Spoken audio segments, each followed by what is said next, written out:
Kumpirmadong patay ang isang lalaki matapos masabugan ng sinturon ni Judas. Samantalang umakyat naman sa mahigit 500 ang sugatan dahil sa paputok sa pagsalubong sa bagong taon.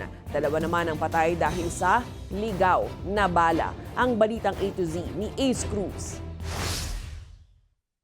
Lumobo na sa 534 ang bilang ng fireworks-related injuries o mga biktima ng paputok as of 6 a.m. ng January 2, 2025. Mas mababa ito kumpara sa naitala noong 2024 na halos 600 cases. Sa datos ng Department of Health o DOH, isa na ang kumpirmadong nasawi, ang 78 years old na lalaki mula Nueva Ecija matapos na masabugan ng sinturon ni Judas noong December 22. Alam niyo, pag na-injure ka at above 70 ka, mas mataas ang chances mong mamatay kasi ang body cannot recover. Habang may 3 kaso ng nasawi na biniberipika pa. For validation pa kasi sa ibang parte ng Pilipinas yun eh. So we have to validate if the deaths are really fireworks related. Sa mga sugatan naman, karaniwang sani ay ang kwitis, boga, 5-star at whistle bomb.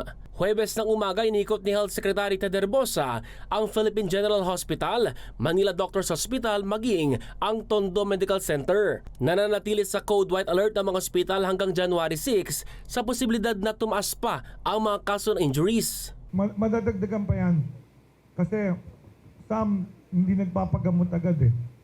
Madami nagpaputok na injure yung bata, pas makikita ng nanay 2-3 days later. In fact, in previous years, 1 week later namin nakukuha yung mga cases of tetanus. Which is because it's, minsan maliit na putok lang.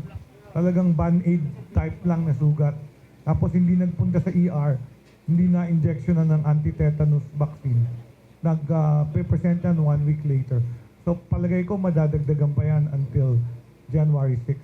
Pero I can say, mas mababa na. I don't expect it to increase a lot. Samantala, ayon sa pulisya, may 2 namang biktima ng ligaw na bala. Typical na mayroon po tayong biktima, usually nasa loob po ng bahay or nasa sala ng kanilang bahay.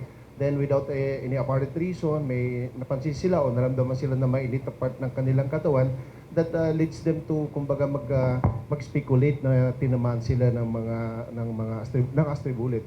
One in Tondo and we also have one in Pasig.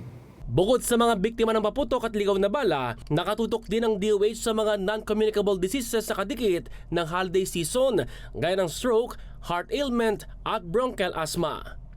Para sa Balitang A to Z, Ace Cruz.